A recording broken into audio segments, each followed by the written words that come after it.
Shit. Hang on a second. Oh, my phone fell into the seat somewhere. Can you call it? Yeah.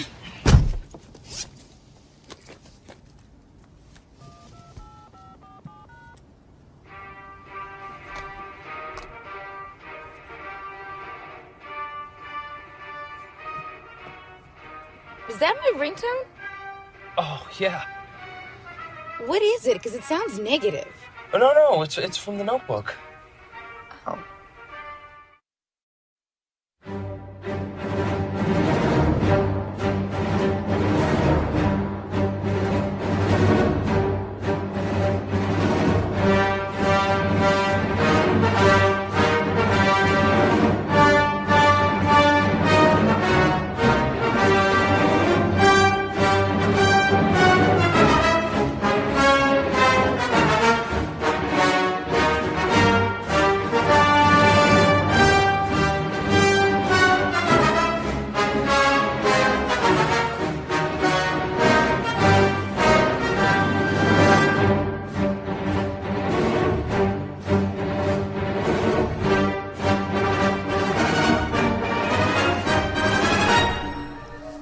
Welcome, musical geniuses, to Geek Salad episode 167. Score one for the movies!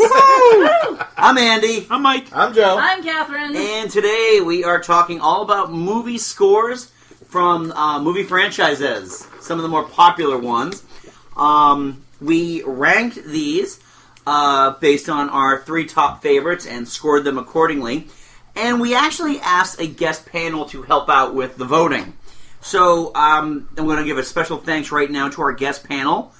John Saul, David McLean, Geek Salad Irregular, Mike C., Matt Jones, who appeared on our Broadway show earlier this year, and Jackie Stevenson.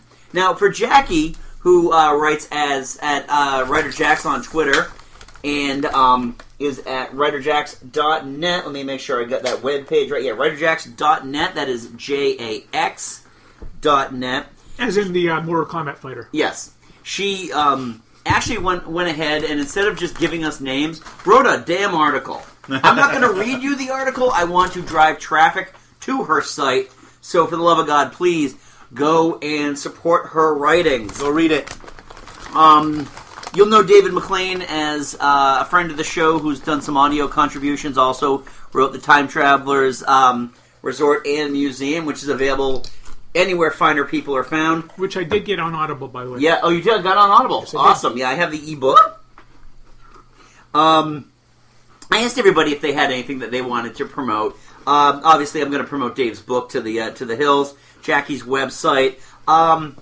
Matt Jones, who is now out west. Oh, really? You may run into him when you go to Disney. Oh, yeah, I heard that he kind of quasi-works there. Yes, so you may run into him. Cool. John Saul's a theater friend who is also huge into Marvel movies and sent me an article about apparently that there will probably not be another Hulk standalone movie, and at one point we dodged a bullet that Brigitte Nielsen was not cast as She-Hulk. Oh, God. And finally, from Mike C., the only thing he wanted me to promote was an additional list that he wanted to contribute himself, which was he wanted to rank the scores for the Rocky series, which go in this order. These are descending. His number 3 is Rocky 3, of course. Number 2 is Rocky 1. Odd because that's like the big theme, right? And then Rocky 4 for his final and number 1. All I can remember from Rocky 4's music is "Burning Heart" by Survivor, and yet another retread of "Eye of the Tiger." 80s montage. Yep. Yeah, Rocky 3 was the birth of Eye of the Tiger. Yes, it was. When you could hear the unfinished version, which is what ended up in the movie before they actually took it to studio and made it a big number 1 hit. Yes. So today we are talking about movie franchises. Now, we picked about, good lord, how many is 1, 2, 3, 4, 5, 6, 7, 8 franchises with one bonus round, which we'll do first. All movie scores. I asked everybody to come up with their top 3, which was some easier than others. Yeah. The ones that were not so easy were a goddamn headache and a half. Yeah. I am not lying when I say that. So let's get started with our bonus round. Now, most of us couldn't name most of the James Bond movie scores. That's the John score, Barry. no. John Barry did the theme. That's all I know. Yeah, beyond the dun dun dun dun dun dun dun. Yeah. Right. John Barry. That's one of the first songs I learned to play on the guitar. And then Dana Gould brought up that the score for The Spy Who Loved Me was worse than AIDS. So, Wow. because it's very disco tinged. Yeah, well, He's a local boy. So we came up with the top 3 songs. Now, some of the runners-up that were picked by our panel, Live and Let Die, both John and Dave picked that one. You Know My Name from Casino Royale, that was me and John. Nobody Does It Better from The Spy Who Loved Me, that was Matt, Joe, and Catherine. We going with that for you? Yep. All right. GoldenEye, John and Mike, you? Yep. Oh, yeah. I love that song. The Living Daylights, both Mikes. Really, Yeah. Mike? Oh, yeah. Of course. Hell yeah. Okay. It was actually funny when Mike C texted it to me. He's like, Living Daylights. Ah. And then just the next message. Ah. You see what I did there? Joe, you brought up For Your Eyes Only. Yes, I did. Which, Catherine, you go with that one too? Yep. Gonna- Still think it sounds like a feminine hygiene commercial. Yeah, it You does. lie. Jackie brought up The World Is Not Enough. Probably the best thing about that lousy movie. Well, yeah. That's the I can't one. even remember the movie. Dr. Christmas Jones. Christmas comes more than once a year. Oh, God. Oh, Yes. my God. Yeah. Yes. Okay. With, Denise Richards. Denise Richards as a nuclear physicist. Oh. No, That's sir. right. Not enough suspension of disbelief in the world. I don't even think she can spell nuclear physicist. Oh, my God. And Probably then to coach her on how to pronounce it. Jackie also brought up Shirley Bassey's rendition of Diamonds Are Forever. Not forever! Oh, my God. Yep. So, the top 3. James Bond in descending order. Number 3. Duran Duran's A View to a Kill. Until we dance into the fire, that fatal kiss is all we need. Dance into the fire, to fatal sounds, the broken dreams. Dance into the fire, that fatal kiss is all we need. Dance into the fire.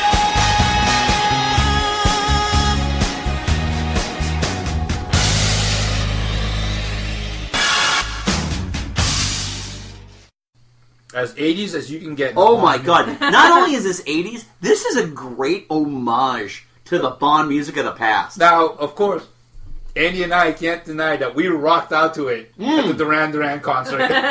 Oh my God. we yeah. were like, we lost our minds. Not only did I lose my mind, I'm like, I can't fucking believe they're playing this right I now. know. This is awesome. Now, here's the thing. You never hear bands play the one-off song that they did, for a movie. Yep. Interesting trivia about this. This is still the only James Bond song to go to number 1. And the thing is, they were such a good live band that they did an awesome rendition. They did a fantastic rendition of that. I also don't think we can use this clip for this song because WMG, those the bastions of charity and Yeah. No, BMG Music. Oh yeah, they blocked the hell out of this one. I'll do my best. Number 2. By the way, for A View to a Kill, myself, Dave, Mike C, and Joe, you all picked that one. Yep. Number 2, picked by Matt, Mike C, and Catherine. Shirley Bassey's Goldfinger. Goldfinger, he's the man with the Midas touch, a spider's touch, such a cold finger beckons you to enter his web of sin. But don't go in.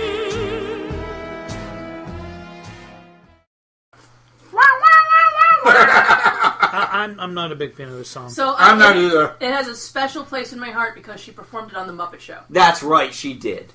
Of course. So, like, I heard the real version. I'm like, the Muppet version was 7 minutes in, guys. We're talking about the Muppets. Drink. The thing is I'm not a big fan of Shirley Bassey's singing style, so it's like I can't get behind the. So wait, I have to question though.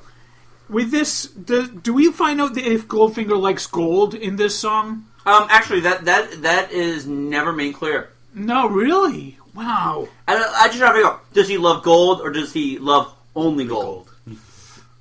Damn, I don't know. That's a nice You expect me to? I still love Bond. I expect you to die. I love the movie. I just can't stand the song. But one of the interesting stories about this song was that when she hit that last note, he loves gold. I can't even hit that. Yeah. And the reason why I can't no hit one it can hit that one is because when she hit it, she actually they were listening. She turned the lights off. She was having difficulty hitting it. Turned the lights off in the sound booth. Threw her bra out the door and was able to hit those notes. She needed a full. Yeah. She needed no restraint. No, she needed. Yep. And please pardon me, Catherine. She needed to let them breathe. What do you think I do every night before I go to bed? Exactly. Fair enough. Every time anybody does that, I just in the back of my head hear a decompression sound like. Yep. When you have to wear a flying buttress for 18 hours. No, it's true. Yeah. And our number. We missed you last episode. Yes. Our number one Bond movie song, voted on by me, Matt, Dave, you, Mike, Yep, and Jackie. The first Bond song to win an Oscar, "Skyfall" by Adele. Swept away, I'm stolen.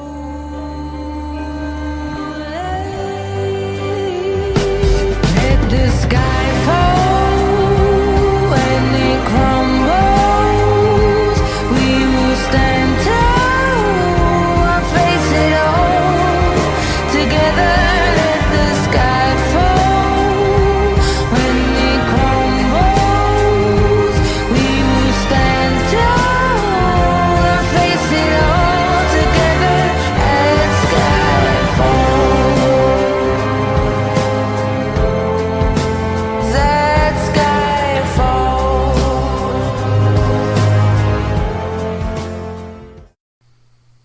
it's a good song.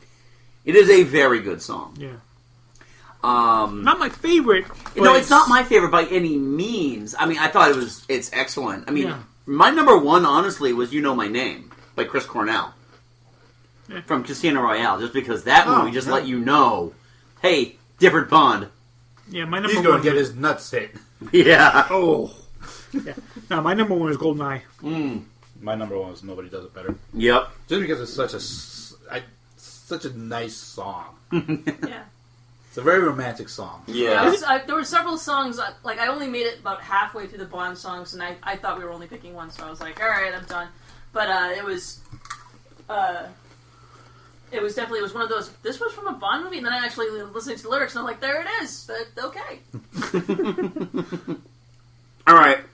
So, next, the first franchise we're going to talk about in terms of scoring is Harry Potter. This one had the most holdouts, meaning that not enough people cared enough or didn't see any difference between the movies to contribute. The thing is, with John Williams established the themes for Harry Potter in movies 1 and 2, it didn't matter what came behind it, because a lot of what came after it is built off what John Williams already built. Right. Yeah, Right. yeah. I'm That a was, little. that was definitely part of why I didn't And bother. so it was hard to pick out. Okay, once you get beyond 1 and 2, which of the other 5 are you like, oh? So, Yeah, literally the only thing I can remember from the Harry Potter soundtracks is Hedwig's theme. right, which, why the hell is it called Hedwig's theme? It should just be the Harry Potter theme, because it doesn't even play when they introduce Hedwig for the first time. And by the way, they don't even refer to that owl by name in the first movie. Well, we'll talk about it, but the Star Wars, the Binary Sunset is called the Force theme. Everybody Right. calls it the Force theme. Right. Even though the actual name is Binary Sunset. Yeah, we don't call it the fourth theme until the second one. Well, But- it was changed. Yeah. Well, we'll talk about that when we get to the Star Wars. Oh yeah, much later. Like capping off of that one. Yeah. I actually saw this great Spoiler! I actually saw this great video on YouTube that actually said what they did, how not to do a movie score Harry Potter. Really? Yeah. Because essentially what happens is all of the beats are established in the first movie. Yeah. The second movie is essentially a carbon copy of the first one. Yeah. So Chamber of Secrets is essentially, okay, just use what worked. Throw in a couple of different little themes here and there. Yeah. And John Williams actually did the next one, Prisoner of Azkaban, but he was like, yeah, I'm doing Star Wars again. I can't. Yeah. And then from there, it's just this series of directors and composers that weren't really sharing with each other. The closest that came after that was Alexander Desplat, who took certain themes. The only thing that lived throughout all of these movies was Hedwig's theme. Yeah. Yeah, the opening theme. And then at the very end, the thing with the train, at the very end, was also what capped off Sorcerer's Stone, or Philosopher's Stone, if you want to be fancy. Yes. If you want to talk about a thing that's actually real in history, as opposed to what they did for Americans, because we don't know what... We don't know history. Yeah. We don't know philosophers, but we know fucking sorcerers. And yet, what do they look for in Full Metal Alchemist? The Philosopher's Stone. Exactly. Because it's an actual thing. Yeah. So, Of myth. so there was a lot of abstention on this one. Not everybody voted, which is fair, because we still managed to get 3 definitive winners. Three runners up, however, Mike C. and Joe, The Order of the Phoenix. Mhm. Matt picked the Half-Blood Prince. And Joe, you picked the Chamber of Secrets. Yeah, because John Williams. Yeah. Fair enough. So, in the number 3 slot, voted on by myself, Dave, and Jackie. And I'm going to say this is kind of a cheat, but not really, because it's the Deathly Hallows Parts 1 and 2.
It's not a cheat. It's the same movie. It's the same split in half. Yeah, this isn't like Lord of the Rings, which we'll be getting to in a little bit. Spoiler. That are 3 definitive movies.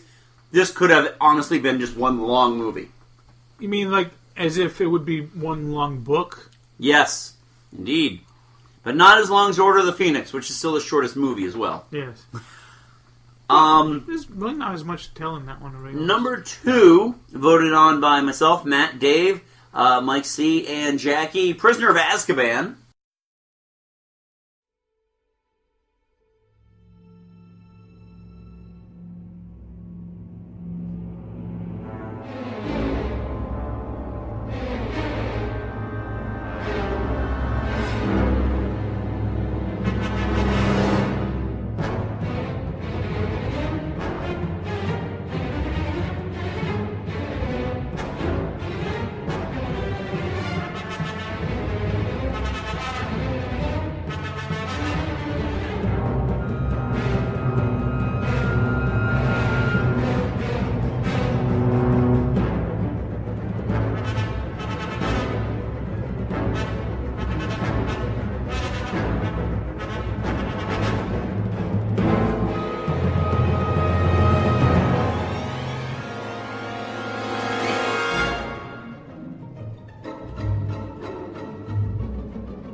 Yeah. Has some decent themes. I think It's a pretty dark right theme. Yeah. Overall, it's a pretty dark score, but it kind of fits with the overall feel of the movie. The shift in tone, Yes. halfway through the movie, exactly. There's Lupin.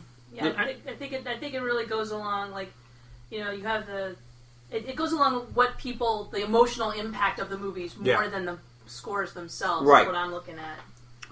I still hold it as one of my favorite movies of the series. Yeah, it's mine number 2, behind Order of the Phoenix. You kind of wish that Alfonso Cuarón kept doing the other movies. That's an interesting what if. Yeah, but all right, and then Runaway number 1. Surprise, surprise. Me, Matt, Dave, Mike C, Joe, and Jackie. The Sorcerer's / Philosopher's Stone.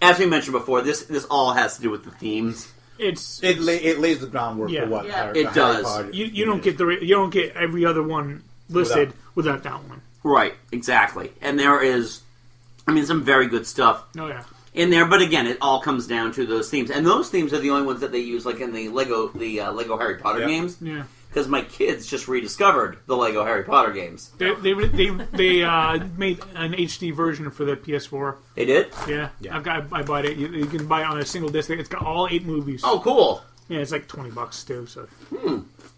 Christmas. Pick that up for the kids because they've been playing on the Wii. Oh yeah.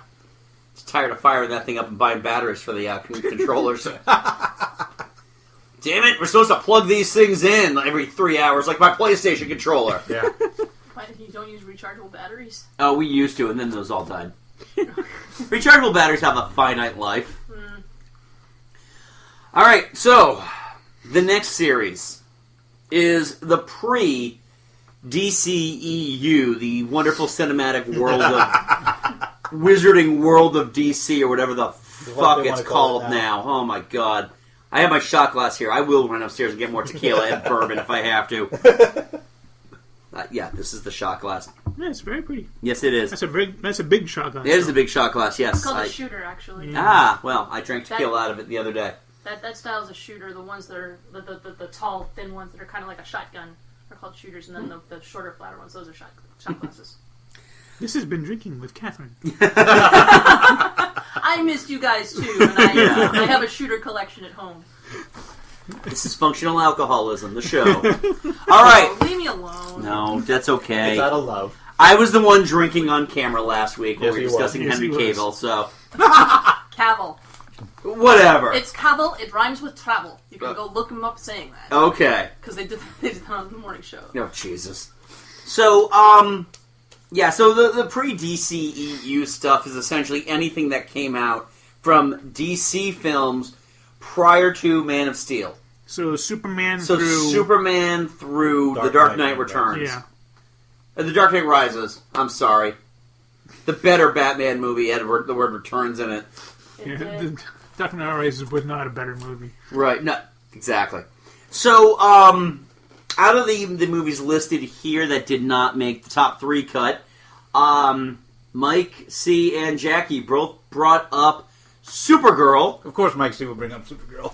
So would Jackie, and a lot of it has to do with the fact that Jackie really likes Jerry Goldsmith's music. That's fair. Dave brings up Batman Begins, which has got some very interesting themes that are built upon in the next movie. Matt, Joe, and you, Mike, brought up Superman Returns, which got a lot more love than I was expecting this one to get. It is. It's a love letter to Williams. Yeah, John Ottman does such a great impression of John Williams. I think, and in certain aspects, I prefer John Ottman's rendition of the main Superman theme than I do to. It may be a factor of 20 years of recording technology, but the John Ottman version of the Superman theme sounds cleaner than the original main theme. I think a lot of people underestimate how good John Ottman actually is. I always say if Disney's looking for a replacement for John Williams, John Ottman's the man to do it. Right. I think that's going to end up being Michael Giacchino. Yeah, Giacchino is the new John Williams. Yeah. But John Ottman is certainly a nice runner-up for me. Right. So, Superman Returns, I was surprised it got a lot of love. All right, you bastards. I'm the only one who went with Batman Returns. I didn't vote. I was tired. That's okay. You're allowed. I just think, personally, I think the Batman Returns score is an improvement upon the 89 movie. I would agree. It's more, because the Returns is more of a Tim Burton movie. Yeah. This is more of a Danny Elfman score. Right. And the themes work better. The Catwoman score the Catwoman theme works better. Oh, and we'll discuss it, but I can see why the Batman. I'm amazed you left me hanging here, Joe. I really am. Well, no, I have my reasons for why I put Batman. All right. I was at work. I think on Monday. I was trying to come up with my list. I played the Batman Returns theme, and the score. It was good. It just didn't really wow me. Of course, neither did the original Batman series. Oh, okay. Beyond the theme, right? And but it didn't really do anything better than that for me. Okay, fair enough. All right, so the top three in the non-DCE or the pre-DCEU category. Number 3, voted upon by myself, John, Mike, you, and Jackie, was The Dark Knight by Hans Zimmer.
See, Hans Zimmer doesn't do anything for me. Oh, he does. He does a lot for me. Hans Zimmer is so hot and cold with me. The problem, and the problem with the pre-DCEU soundtracks scores is you're going up against John Williams with Superman the movie and Danny Elfman with Batman. Right.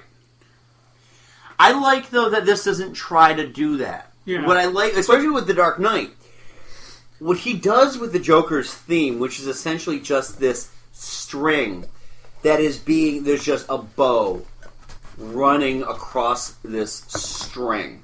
and it's they play that during the bank heist, and they play that a few other times. I think it's actually called A Dog Chasing Its Tail, and it just is it's the musical embodiment of this type of lunacy that the Joker has, and it works really, really well. More so, I think, than whatever the fuck that was with Jared Leto and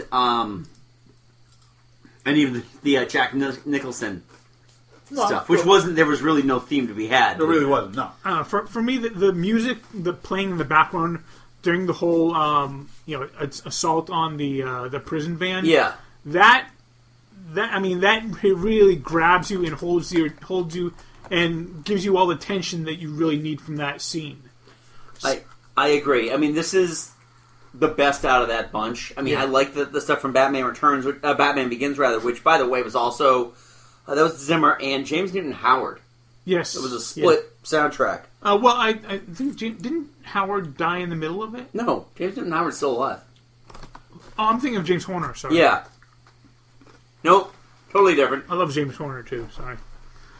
Alright, so number 2, voted upon by Matt, Dave, John, Mike C, and Joe. 1989's Batman by Danny Elfman. And this,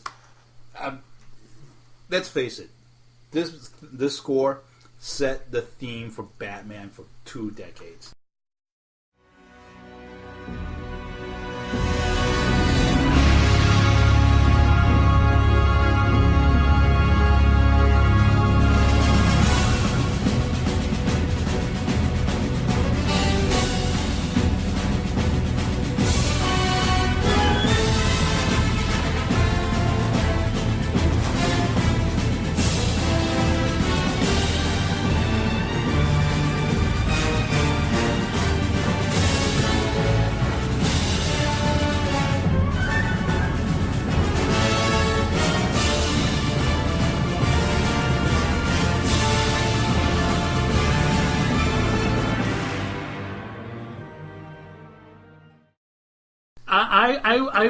I would debate that in saying the theme set the score for Batman for the next 2 decades.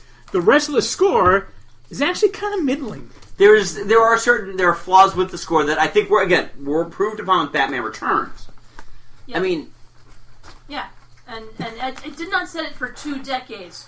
See.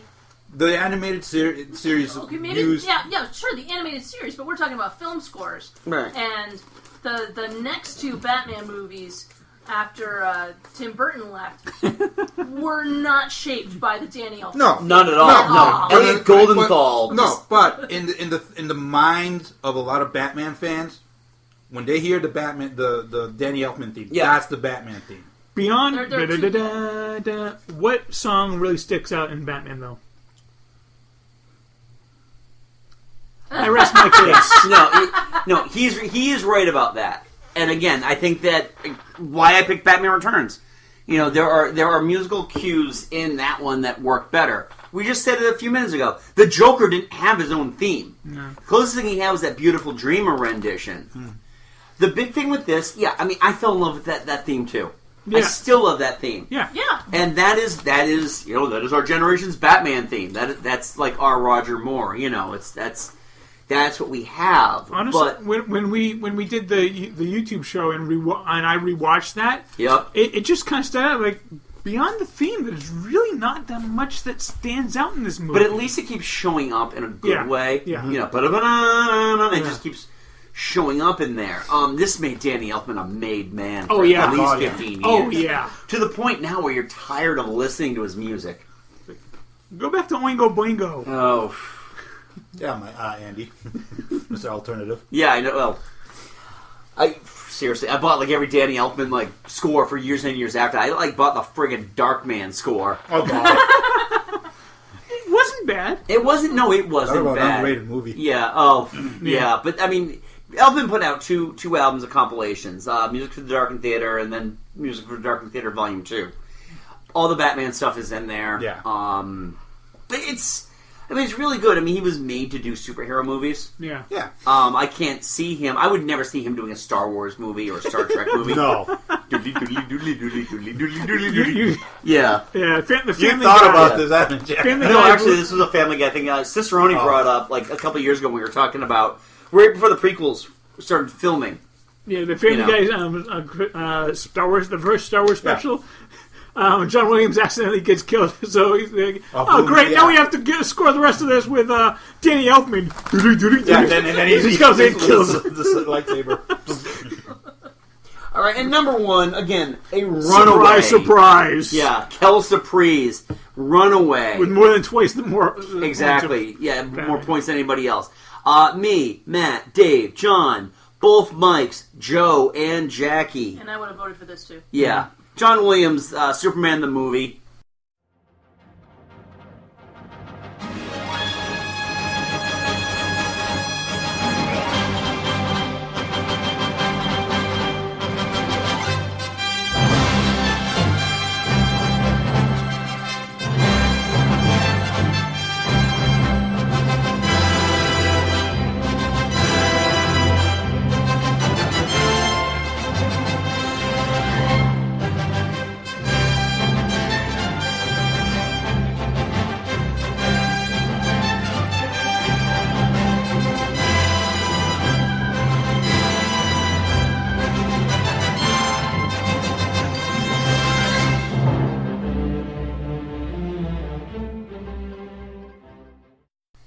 This is such a majestic theme. Oh, Yeah, It's such a majestic score. And you can't. I mean, you can't help but just get pumped up when you listen to the Superman theme, and you're like, "I'm going to take on the world." Yeah, and when Christopher Reeve did some cameos on Smallville, they played it lightly in the Yes. background. Yeah. And Yes, I they was just did. like I was good until they did that, and I was like, oh god. But then, you know, I haven't watched Justice League, but I've seen the scene where Superman comes out of the grave and he goes to his memorial. Yeah. Where he's fighting the other Justice Leaguers, and you hear the bat, and all of a sudden they just insert it into the score, Right. and you're like, "Oh, Superman!" Yeah. Why are you in this awful movie? Yeah. Not totally awful. Yes. Not great, but there are moments. He's a lousy Superman. Glad he's gone. Cavill? No, Yes. but we'll Anyway. that's a discussion for another day. Anyway, Another show. Yes. I love that there was this great documentary that was done about Superman, and Richard Donner's talking about listening to the music and being like, it just needs a pop. It needs something that's going to make it sound like Superman. And John Williams just threw in that thing, that bum-ba-da. It's just like, it just sounds like Superman. Yeah. It works. It works really well, and that, oh god, it just, every time I hear the song, all I think of is the credit sequence. That amazing credit sequence that they could never, ever match. Oh. Ever. But the thing is, what separates this from the Batman score is that beyond that theme, it is a good, solid the entire score is very good. In John Williams, there are very few points in that entire score where I'm like, I could have skipped this. Yeah. Most of the bits, I'm like, I really like this song, and it really fits. Right. No, and it's just your typical John Williams brass, strings, brass. Yeah. If it's not broke, don't fix it. Yeah, exactly. Yeah, if John Williams wasn't consistently good, the fact that he loves brass. Yeah. Does he really, though? Yes, Oh. he does. Yes. He's a brass man. It's John Williams again. Well, that's why when George Lucas brought it in for Star Wars, it was so radical because nobody was using full orchestral brass Right, For right. sci-fi, yeah. Yeah, They they were were using... synthesizers. Right. It would be Danny Elfman. Yeah. All right, let's move over to the other side of the coin here with the non-MCU movies. These are essentially the movies that weren't done under the Marvel Cinematic Universe banner. Pretty much anything owned by Sony, Universal, or Fox, and distributed thererin. This was interesting because this was a fight up to the very end. Well, this was kind of tough for me because there really, out of the non-MCU movies, there really aren't a lot that kind of stand out. No. made me go, oh yeah, that's the theme to, you know. Yeah. Yeah. I mean, can anybody hum the X-Men theme? Oh god. Oh yeah. Beyond the animated series, no. Yeah. No, I can do it from the X-Men movies. Hell yeah. Really? Okay. That's a great theme. I can't. I Oh. could, but it would take me a minute to remember it. But yeah, like if I heard like the first few, like the first few bar, bars. Exactly. Okay. first Yes. bar, I would be like, oh, that's X-Men. Yeah. Right, but it doesn't come to your mind like, okay, the Superman theme, you know. But I haven't watched it as many times as I watched Superman. We owned Superman on VHS at home. Oh yeah. In like when I was 8. Right. I burned like through 3 copies of Superman. Box of Steel. Oh yeah. All right. So for these, this was an interesting list of things. All right. A lot of onesie votes here for a lot of this stuff. So Jackie mentioned Blade. Fuck this movie. I Seriously, don't fuck remember the this score. movie. I barely remember the movie. Yeah.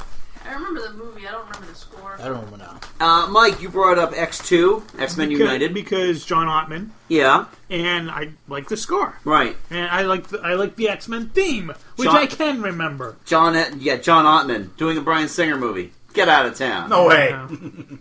Well, you probably won't be doing too many more. You know? Yeah, that's true. Joe, you brought up X-Men. Even though I can't remember the theme, I had to actually look it up.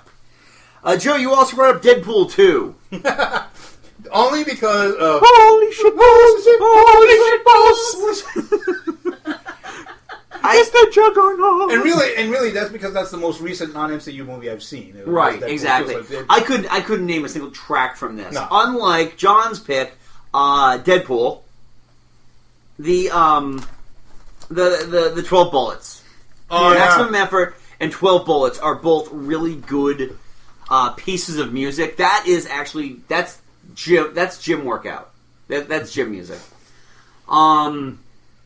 Dave, and I'm hoping this was a typo, but Dave brought up Amazing Spider-Man 2.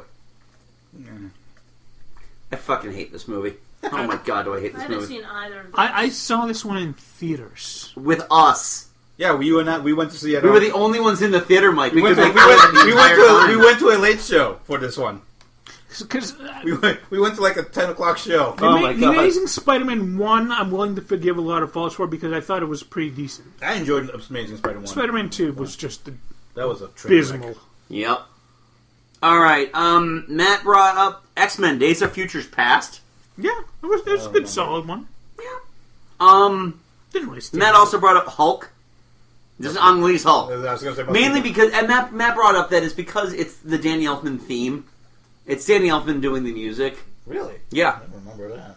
I kind of like the way that one was filmed, like the comic book, Right. the comic strip theme. Oh, the going on. comic book framing on. Yeah, Yeah, that was transition. fun. Comic book transition. It would have been cool had we not been in an early stage comic book renaissance. For that to, because that just, to me, felt like, I don't read comic books here. This is what a comic book movie should be. There's panels here. Okay. Yeah, no. And then, alright, so Dave and I both brought up Logan. Which has got some I haven't watched Logan great slide guitar. Some It great... does. It yet. I have does. not watched Logan yet. Oh, You have not man. watched Logan? No, not God damn it, Joe. I know. I think it was either his birthday or Christmas last year. I gave my husband a copy of Old Man Logan, the comic book, yeah. the graphic novel, Yeah. and the Blu-ray of Logan. Oh, have you watched The Noir? I've not watched the noir. Oh, Joe, you're Yeah. walking out with that tonight. You're going to watch it. God damn it. But I don't care if you have to go work tomorrow. I have the iPhone launch tomorrow. Fuck you. But, So, Oh, jeez, they're having another iPhone? yes. Yeah, it's really good. It fits the settings of, like, you know, those dusty back road towns, and yeah, Yeah. all in all, an amazing movie. It is. Oh, That- no, that the movie movie- is solid. that movie set like within the first 3 minutes, top at the most. You know exactly what kind of film you're going to be Yep. watching today. Yep. It's like he slices someone's arm off. It's like, yep, earned its R rating. Honestly, if Look, tits right away. Yep. R rating. if it weren't for the third act, I would have given it a much higher rating. Yeah. There were parts of the third act that It doesn't feel like a as well. superhero movie until his clone doppelganger shows up. That's when it kind of started weakening for me. It was still good. It was yeah, just it was like, good. yeah, but it was still like a clone doppelganger. Yeah. All right. So into the top three here. This one ended up scoring high based on points more than anything else. Matt and Jackie both brought up the original Danny Elfman's Spider-Man.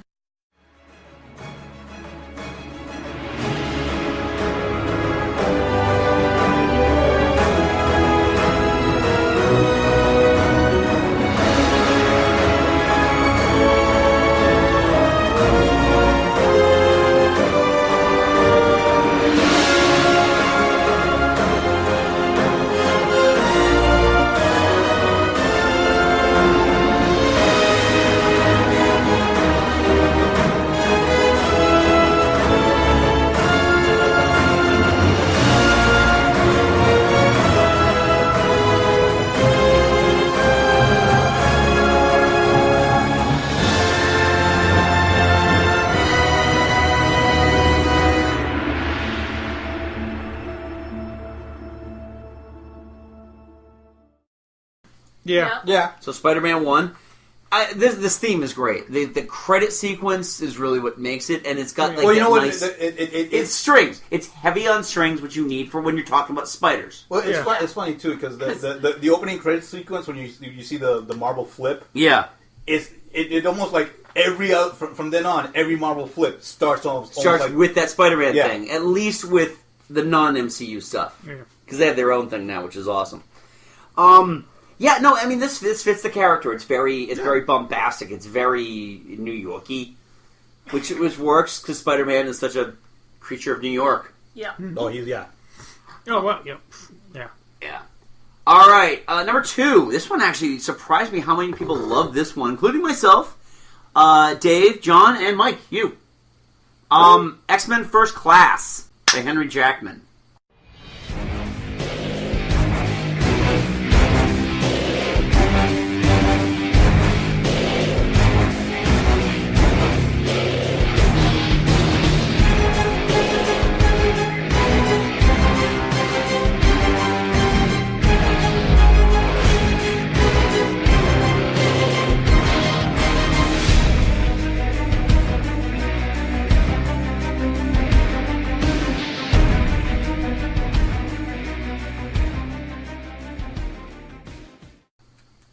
This one is primarily based on its Magneto theme.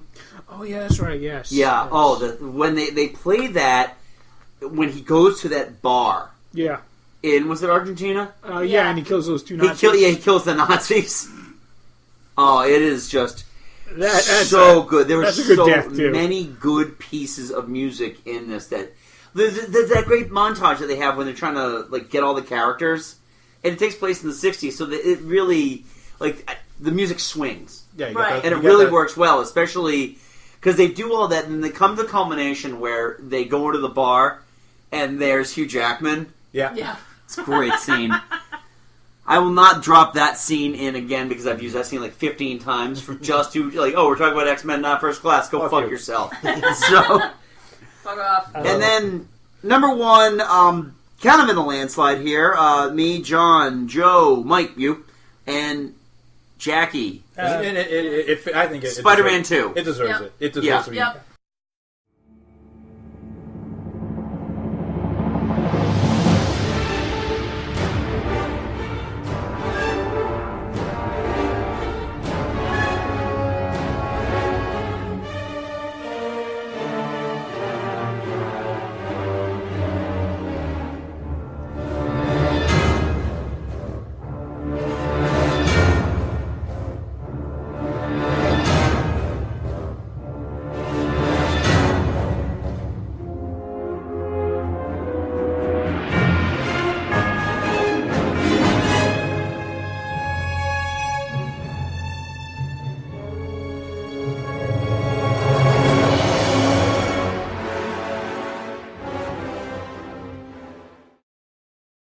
Primarily because it takes... Go ahead. Well, no, it takes all the themes of the original Spider-Man score and adds a layer of emotion and depth that fits the story. This is why this is the best of these Spider-Man movies, because the Octavius stuff. Yes.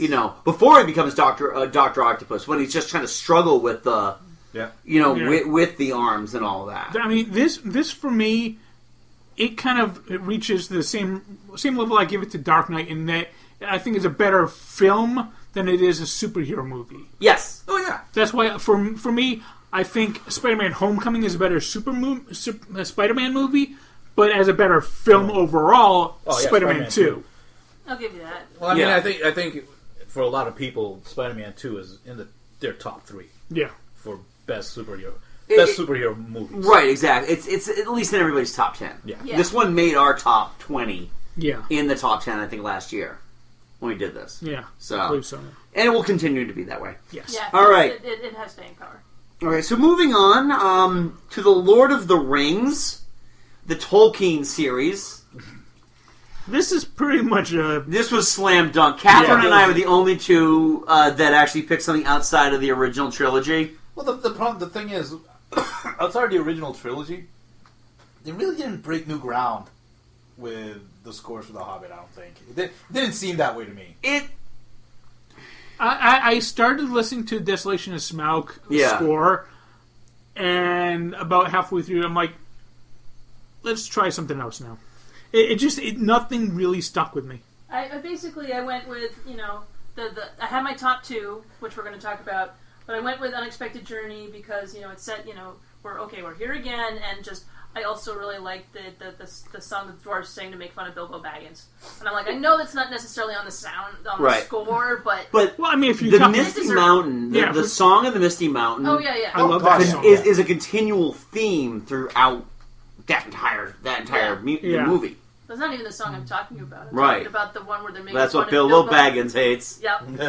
Because that's just fun. Well, and that's like me with the Desolation of Smaug, the recurring theme that turns into I've Seen Fire at the end of which the is such a great song. It's a great song, but that's a recurring theme that happens throughout that movie. But yeah, true to form, this was the movies out of order. Matt, Dave, John, Joe, Mike, G, and Jackie. Number 3. These are all, by the way, by Howard Shore. Yep. Yeah. There was no deviation on any of those. The Two Towers.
Really, the kind of the most forgettable of the I disagree. I actually put Two Towers as my number 2. For me, it was like 3, 2, 1. But mainly because the score during the Battle of Helm's Deep is amazing. It's amazing, but the thing is, and we'll discuss it. I'll save my thoughts for. Right. So, all right. So, I mean, for me, the big new piece on this is the Gollum theme. Yes. Which also translated into one of the worst songs. Oh yeah. At the end of any of the movie that credits. Was a terrible song. Yeah. By Mexican non-union equivalent Bjork. Oh, jeez. It's not a good. No, thing. it's not. It's not at all. But I mean, yeah, I can understand with the Helm's Deep stuff. It's just that when you think about the trilogy on the whole, Two Towers is always the one that people leave out of the conversation. Yes. Yeah. I guess it shouldn't be though. It shouldn't be, but to a certain extent, it feels like filler. Well, Your takeaway is Gollum. Your entire takeaway, that entire movie, is how amazing Gollum is. I mean, in a sense, it's middle child syndrome. It does have a bit of that, but I do love the Battle of Helm's Deep. Yes. That is really Yeah. That is an amazing set piece. It's an amazing sequence. It is one of these really standouts of the entire trilogy for me. Yeah. Also, the only one of these three not to win an Oscar. Really? Yeah. None? Huh? None? The Two Towers did not win the scoring Oscar. Oh. Number 2, voted upon by me, Matt, Dave, John, Joe, Mike G, Catherine, and Jackie. Fellowship of the Ring.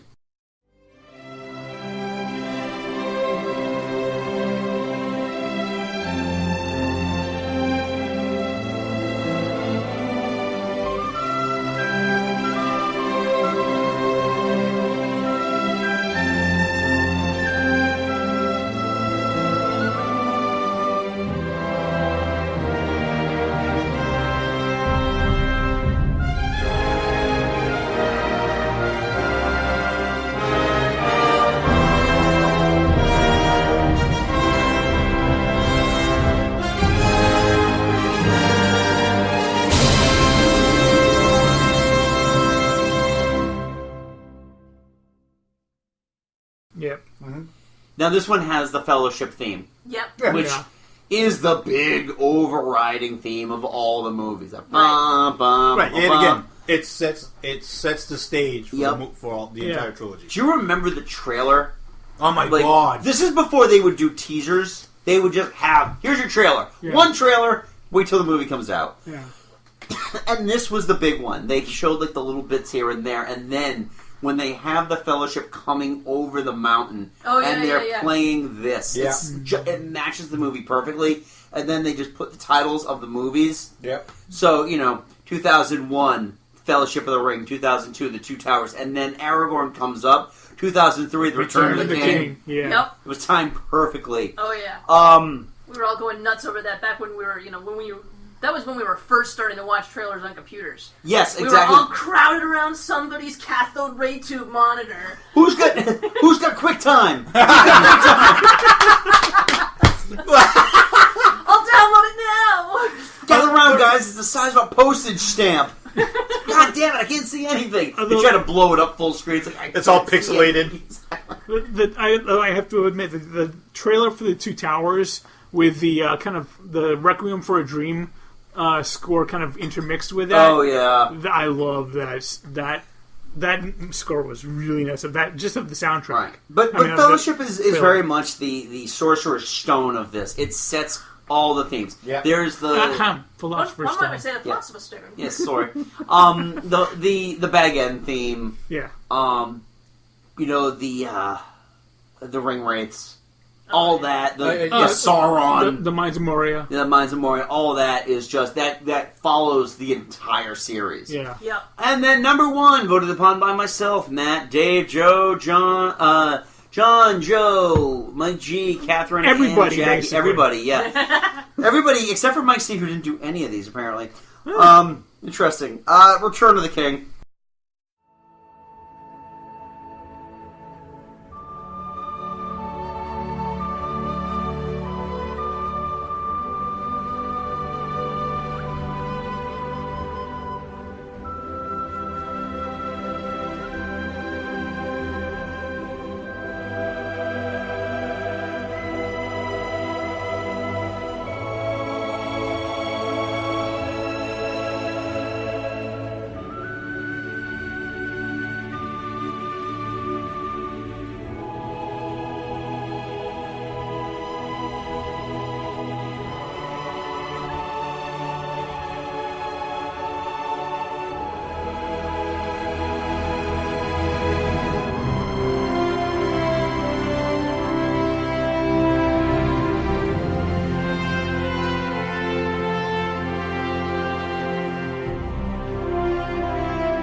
Surprise! Part of that is also the overriding theme, other than the stuff that showed up in Fellowship of the Ring, was the stuff from Into the West, the Annie Lennox song. Yes. Right.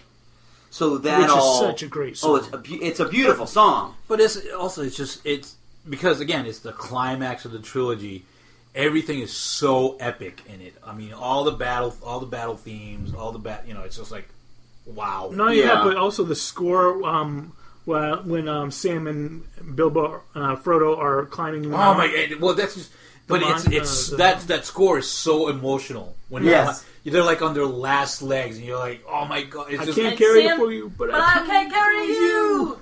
Yeah, and then that's when it kicks into the Into the West. Yes, but in like the grand brass. Yep. And it's just that's the emotional gut punch that you wanted.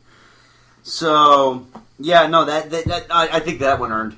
Slot. Yeah, very much so. All right, let's move on back to superheroes again. Yay. It's like 4 categories of superhero movies here, so I wanted to break it up a little bit. We're geeks. What can you expect? Exactly. Yeah. All right, Geek Salad, come DCEU. on. You legitimately had 5 choices. That's it. And it was a hard decision because no, it wasn't a hard decision. Because nothing stands out. Nothing stands out. Well, really, only 2 of them stand out for me. I mean, only for me, there was only kind of one that stood out. Right. All right, so the 2 runners up here. John and Jackie brought up Suicide Squad. I remember like the ejaculate of classic rock that showed up at the very beginning of the movie. I don't remember a lick of the score. Yeah, I got nothing. I didn't even vote for it because I was like, did it even have a score, or did it just have lots of like classic rocks thrown into it? Yeah. And me, Joe, Mike, we all picked Batman vs. Superman: Dawn of Justice, mainly because you needed a number 3. Exactly. That was it. That is the only reason it made my list. And this one here, and the themes that we're going to talk about are going to come up in the next 2. They're just like they do a good job at reusing themes. Yeah. But, Mm-hmm. You had to pick 3. Yeah, that was number 3 for me. Yeah, my number 3. Yeah, that was my number 3. Yep, legitimately got 3 points for 3 people. Number 3's got 1 point apiece. So, all right. So, number 3, voted upon by Matt, Mike C, and Jackie. Danny Elfman's Justice League.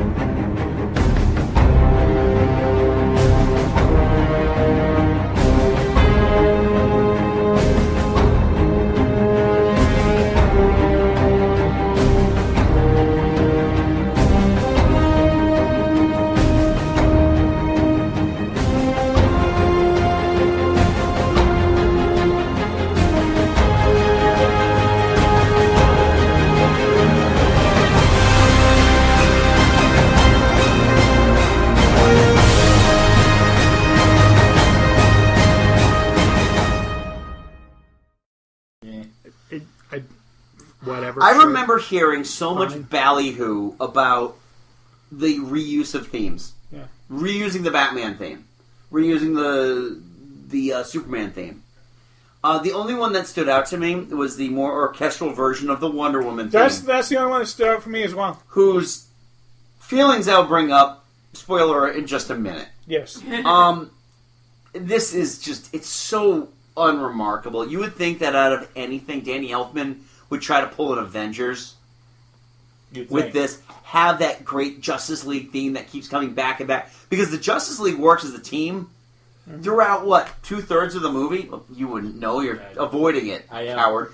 The rest of us have seen it. And, Catherine, would you say that they are pretty much a team for 2/3 of that movie when they're not yelling and arguing at each other? Yeah, okay. They're doing a great job of trying to do what the Avengers did, but they actually they don't do a great job. They fail utterly. Right. Because they don't have the emotional build up. They don't have the story. remotely. They also don't know how to fight like one single being. Like I saw this great comparison of the Justice League taking on Superman, on the steps of the memorial, right? And then comparing it to the Avengers on Titan, the Guardians of the Galaxy, and the Avengers on Titan taking on Thanos. Yeah. And it's like, Justice League, they just go one at a time straight at him. See, that's the thing, is that the characters of Justice League are all standalone characters that are used to doing things by themselves. Right. And now they've got to try to be a team, and they just don't know how to do it. And every single one of them, except for Batman, has super strength, apparently, so it's... Yeah. And then the MCU is all about teamwork and made families. Right. And that's the thing, too, is that they, showed, Doctor Strange throwing the discs so that Star-Lord could be shooting at him and using the other one to open it up so Mantis could get it. Yeah. Try to put him to sleep. Right. And it's just this great... Magic kick! Yeah. Collaborative, it's... Magic punch! And all the movies have done that kind of collaborative-y... Right. They worked as a team. Justice League was a movie and it had a score. Yes. Moving on. Moving on. All right, this one, honestly, it's by default, really. Again, it's right. number 2. And... I'm not going to give away too much on Jackie's article, but she's like, this isn't a good score, but I had to put something in there. Yeah. Again. Number 2 is Wonder Woman by Rupert Gregson Williams, voted upon by me, Matt, John, both Mikes, Joe, and Jackie.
I fucking hate her theme. Is that the actual name of DJ? What's his name? Oh, Junkie XL? Yeah. I don't think so. No, but... I thought Junkie XL did Wonder Woman. No, he didn't. Oh. No, he did the Batman vs. Superman okay. with Hans Zimmer. Yeah. He may have been the one, who was responsible for that awful I think he was theme. Because I can't see Hans Zimmer doing. I hated that. See, here's the thing that makes this score great: is the No Man Land scene. That's it. Yeah. Which, let's be honest, in 5 years when we talk about Wonder Woman again, what are you going to talk about? The No Man's Land scene. Yeah. Yep. That's really about it. That's it. The staying power of this movie has gone away so fast. Yeah. Which is kind of sad, but... It's sad because it was good. It was good, but yeah, like the problem is the third act really kills all the good that they build up in the first two. It didn't totally kill it for me. Yeah, well, you're much more accepting of things. The Colonel, the Steve Trevor scenes where he sacrifices himself. That was that's emotional. That was That emotional. has some emotional heft. Yes. If they built up their relationship more effectively, maybe. I thought they did a very good job with that, actually. Yeah. All right. Agree to disagree. Yeah, all right. I think the legacy of Wonder Woman will be that it was the best of the DCEU. It was the which best is not of a the lot to DCEU, say. exactly. Which is not saying a lot. Look at the rest of this list. I know. All right, and then number one, I hate to say by a bullet because it really wasn't, but me, Matt, John, both Mikes, and Joe, Man of Steel by Hans Zimmer. I mean, really, out of all of the scores, it's the only one that really kind of it's a solid theme. Well, it's also the only one that stays with you.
Yeah. And this is the thing. Like I said, I'm not a big Hans Zimmer fan because a lot of Hans Zimmer scores don't stick with me, but Man of Steel does. And the only reason it does is the scene where he first takes off, Yes. Right. starts to fly, because it builds up the crescendo every time he attempts it. You can Right. Hans Zimmer does a good job, And they did a good job repeating that in BVS. Yeah.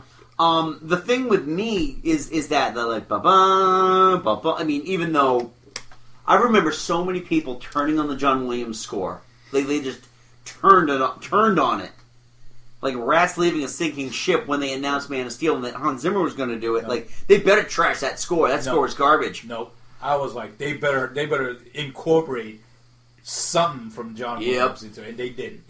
No. Yeah. Well, it was an interesting choice. It was an interesting choice because aside from that point where he learns to fly, there's really nothing inspirational about the score.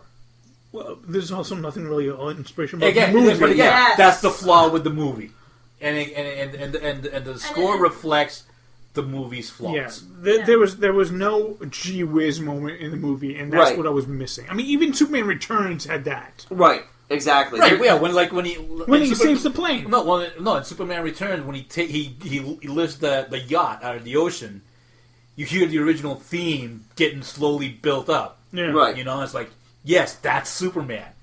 This had nothing like The that. big thing I remember, the big chip of this I remember is at the very end when they cut to the directed by Zack Snyder credits, where it's really just going fast and frantic, and it felt more like a movie blockbuster than it did a Superman score. Yeah. And that's kind of its issue. It doesn't sound like a Superman score. No, it's not inspiring.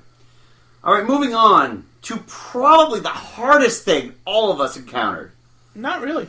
I had an easy one with this. Really? one. I struggled. I came up. I revised my list about 3 times. I was getting... Oh, by the way, one thing I just want to mention about the DCEU thing and why Dave's name doesn't appear on any of this. Dave was like, can we just pretend that never existed? I'm with you, Dave. Yeah, I was like, I can't re-listen to these to try to pick any. Yeah, please, don't make me. No. MCU is the toughest. I mean, first of all, there's 20 movies to choose from. Yeah. And there's a lot of good scores. There is some stuff that's not memorable.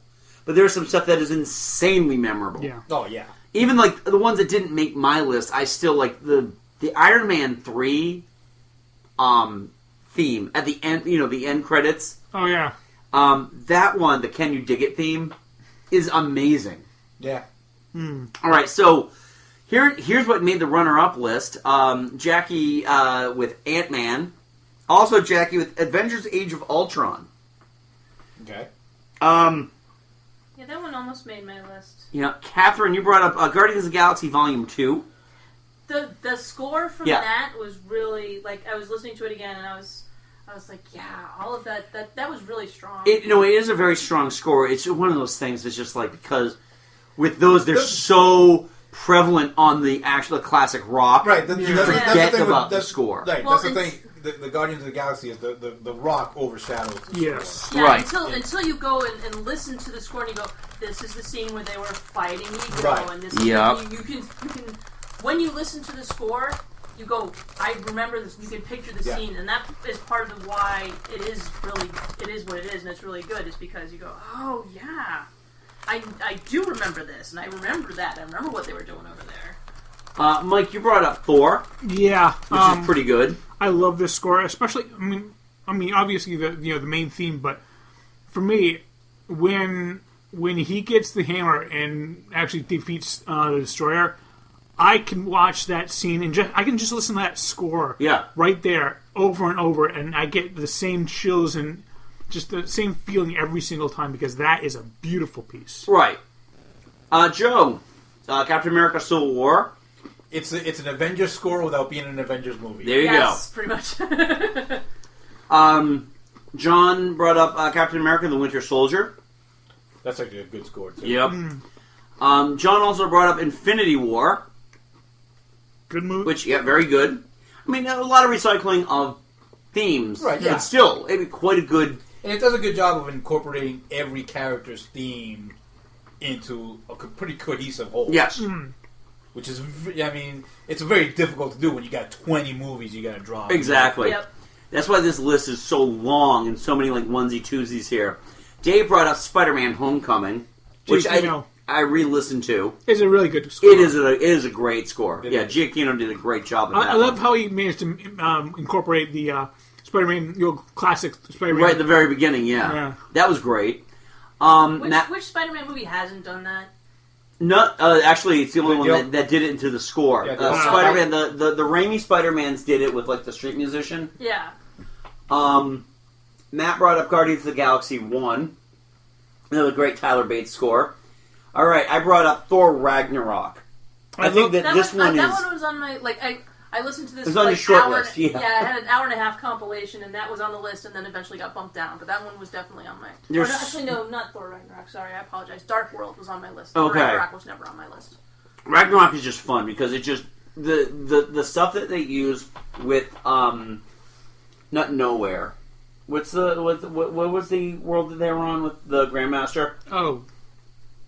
I don't think Hulk World. Sakaar. Sakaar. I mean, the stuff in Sakaar is just fantastic. Yeah. It's so much fun. I mean, it's so much fun, yeah. Great score, but for me, if you take all the Thor movies, the first one is the only one that really... I mean, this one, it makes sense because Mark Mothersbaugh was essentially the mastermind behind Devo. The problem with Thor Ragnarok is the only thing... When I think of it, I think of an Immigrant Song. Okay, yeah. And when I hear Immigrant Song, I think Thor Ragnarok now. Yeah, same here. Except when I hear the Trent Reznor version. And that's not a bad thing. No. Because those are awesome scenes. Right. Both myself and John brought up Black Panther. I did like that soundtrack. It That didn't make my top 3, but I will probably get a copy because that's the kind of music that I really dig. Oh, it's great because they took the Africanness of it very, very seriously. Yeah. Yeah, I've got some albums of African music that I really enjoy. Just the chanting and it's fantastic. Yeah. So that brings us to the top 3. So Mike, C, Joe, and Jackie brought up Ramin Djawadi's Iron Man.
I love this That theme. was on my list for a very long Well, time. I'm a fan of Ramin Djawadi. Yeah. And I mean, I love his Pacific Rim soundtrack, but you can hear echoes of Iron Man in the Pacific Rim soundtrack, which is kind of cool. Yeah. But it fit the character. It was It was very heavy, very kind of. It had weight to it. It would have, like, if we were picking 5, it would have made the top 5 definitely. Yeah. But I had to move it along, unfortunately, because there were so many good scores in the MCU. But yeah, I definitely agree. It's worthwhile. It's worthy. Yeah, the only reason it didn't make my list is mainly because I like other ones more, but also with this one, I think the AC/DC songs kind of they did what the Guardians of the Galaxy did. Yeah, but they kind of overshadowed the score. I mean, it's a great score, but just those AC/DC songs are a little bit more memorable than the rest of the score for me.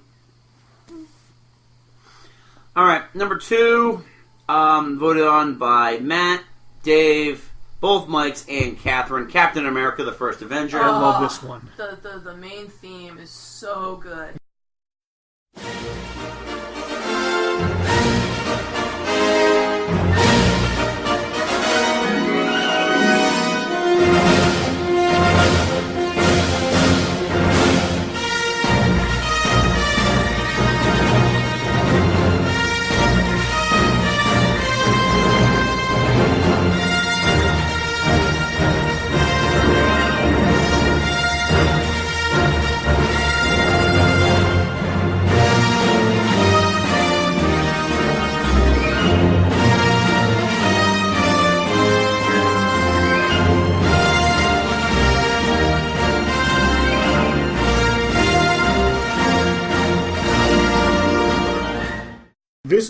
This is my favorite of all the It's MCU. so patriotic, and it's so of its set era. I mean, but it's a superhero score, but it's also a World War II score. It's a solid. It's got both feels to it, and it does really, really well.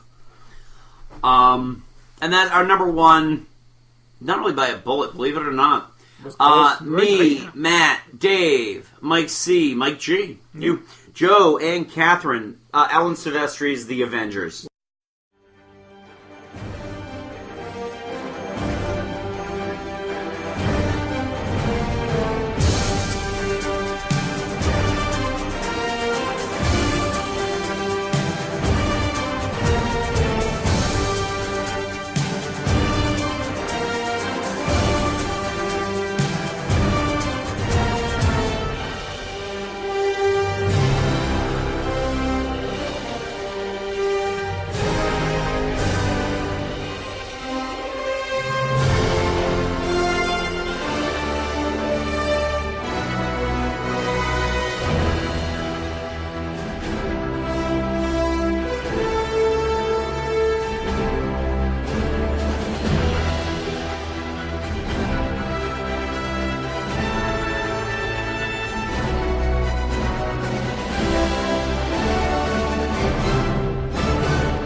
Yes. Oh yeah, I mean that's it. I think you can honestly say that the Avengers theme is the MCU theme. Yes, it is. I mean, one of the biggest comments I remember hearing when people were watching the first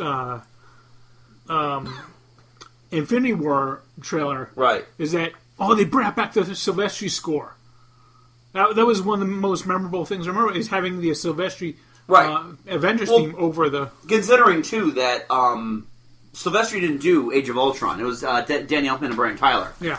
Did that one. So when they brought Silvestri back... I mean, the thing is that the movie's music is intrinsically linked to that team shot. Yeah. The intro of the team, that 360 where they got their stuff, they're ready to fight. Yep.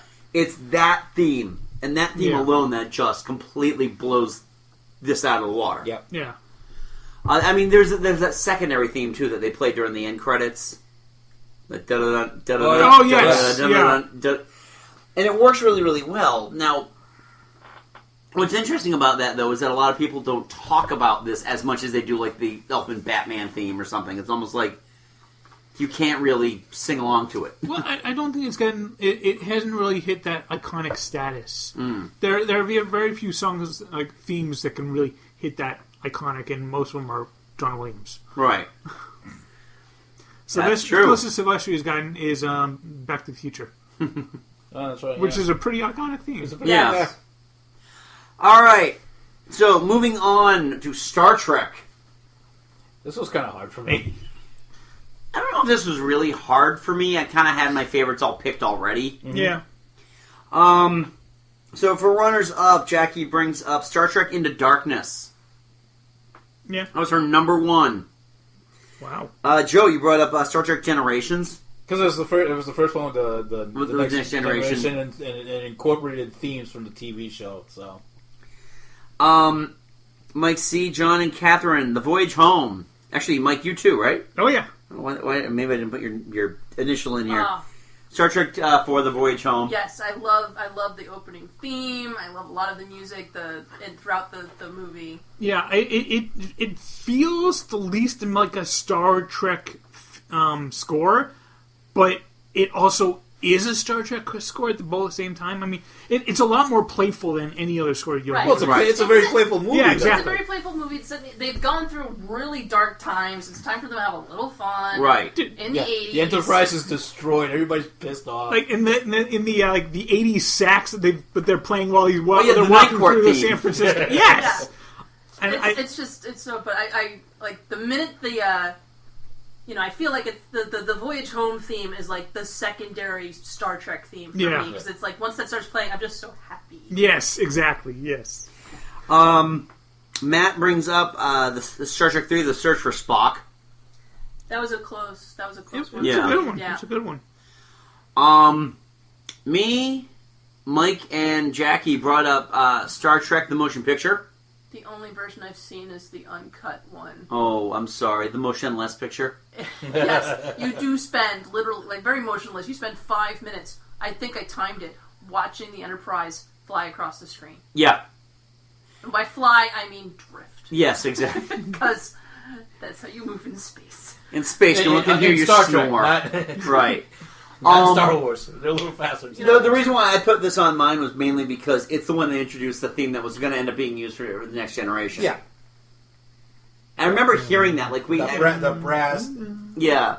Well, surprise, Suncoast story. We put this on for our in-store demo, and I'm like, did we put Next Generation? Oh!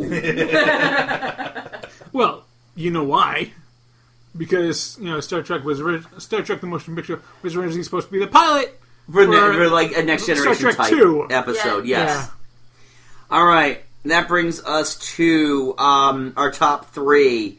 Dave, Mike, and John brought up Jerry Goldsmith's Star Trek First Contact.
It's good. It just doesn't. I don't. A lot of it has to do, I think, with the Borg themes are Yeah. key to that one. I have no memory of this, which is interesting because the other day I was at the gym and I listened to Star Trek playlist, which, by the way, awful workout music. Truly Fair enough. awful workout music. Fair enough. But this never came up in that playlist, and I'm sure I heard stuff from Generation. I heard stuff from friggin' Nemesis. Wow. God damn it. I'm sorry. Yep. Number 2, me, Matt, Dave, Joe, Catherine. Oh.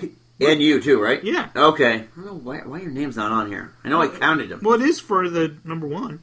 No, right. No, it's for number 2. No. Yeah. Number 1 choice. Oh, sorry. Duh. 2009's Star Trek by Michael Giacchino.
This one did everything right. It did. It incorporated the themes from the TV show, which Yeah. they did a very good job with.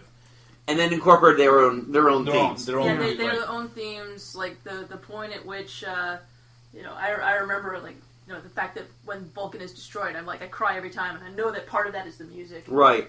I mean, the score does what the movie does, which is take the old classic series and give it a new, fresh makeover. Yep. Yeah. I think, while still making it its own. Yeah. Right. Without, This is honestly, I think, the first Michael Giacchino score I heard where I was like, all right, I'm in. I'm in on this guy. Yeah.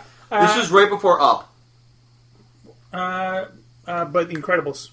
Oh, you know what? But the thing is, I didn't know that was Giacchino yet. Fair enough. So, but with that, it's just, you're right. It takes every element from the TV show, which I really feel like the other movies, the previous movies, try to avoid. Well, they really wanted to try to stay away from that TV. Right, when the motion picture came out, it had nothing. I mean, none of the music had any callbacks to the Nothing. TV show. Nothing.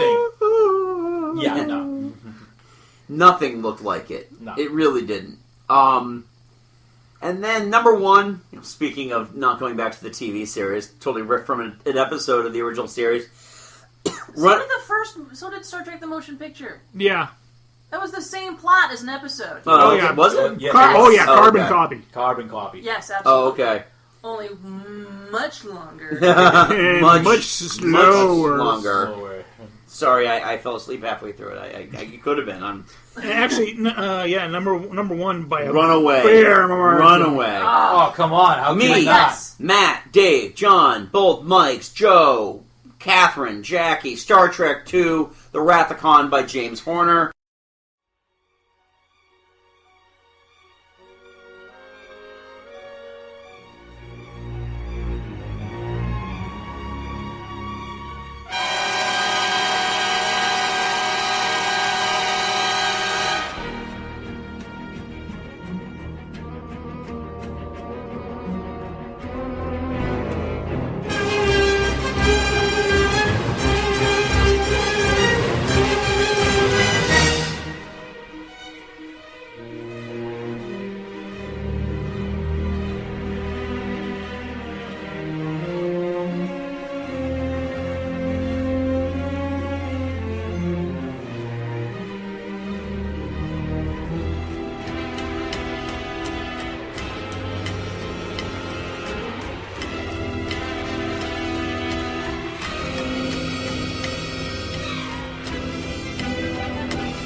I re-listened to the score. and you know what? Jesus Christ! You know what? This is a You know good what it is. score. You know what the best part of the score for me is when the Enterprise is stalking behind Yes. the fire. Yeah. Oh, yeah. yes. And you just hear it's like, oh, you hear the strings. and it's like- that military Yeah. sounding. Oh yeah, well score.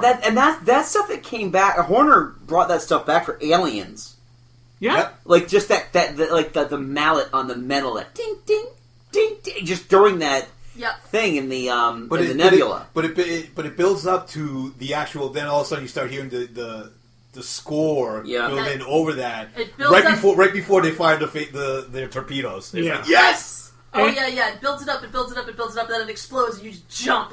Yeah, and you know, so awesome. and when they're trying to get away from the explosion, the Genesis wave in that just the building score. Yeah. yeah. Yeah, I'll tell you. I saw they showed Wrath of Khan a few years ago at the Boston Sci-Fi Movie Marathon. Special effects do not hold up, No. but the score is still amazing to listen to, Yeah. and Yes. it really gets you involved. So you can You can overlook the. and the effects like the ships and everything is fine. It's the bugs crawling in the ears, which gave me that horrible nightmare about Grover that we discussed. But that does not hold up. You can No. watch that now and be like, "Wow, that's Wow, still I can't easy." believe I pissed myself I watching think that. I think that might be a just fake pissed ear. myself. Yeah. But everything else holds up very well, and Right. Even the quiet parts when they're in like the basement of the Genesis Yep. oh yeah. thing, and it's just nice to listen to, and it's not. You know, they definitely took their cues from Williams and Star Wars. Yes. With Yeah. that, having like that big orchestral score, you know, even more so than like what they did on the 60s TV show. Right. So, all right, last category. All right, so obviously The granddaddy. the granddaddy. We got to talk about Star Wars. Not as much variance as I expected, but there were a couple of things I thought were going to be like real fights Yeah. that didn't pan out. Wow. So for runners up, Catherine, you brought up The Last Jedi. Yeah. Excellent score. Yeah. It is an excellent score, especially the Death Star, the final battle, the Battle of Endor, Yeah. the space segment. Wait. So The we're Last talking Jedi. about The Last Jedi. Jedi. I thought you did Return of the Jedi. Yeah, no. Remember when Andy said it's like we can no longer refer to the Return of the Jedi as just Jedi? Yeah, I know. Yeah. Yeah, no, The Last Jedi, the crate. You were thinking of Return of the Jedi. Never mind.